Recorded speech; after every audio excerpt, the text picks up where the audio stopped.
Okay, after you make your first cut, take the piece out and put it aside. Flip your project 90 degrees and come in and make your second cut this way.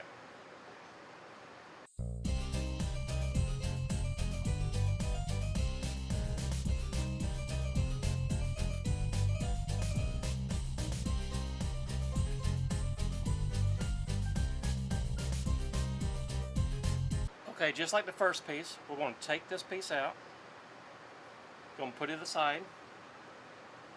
And remember, when you're putting these aside, keep them in order that you cut them in.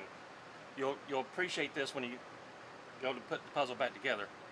So we're going to flip this back to the original side, cut the third piece.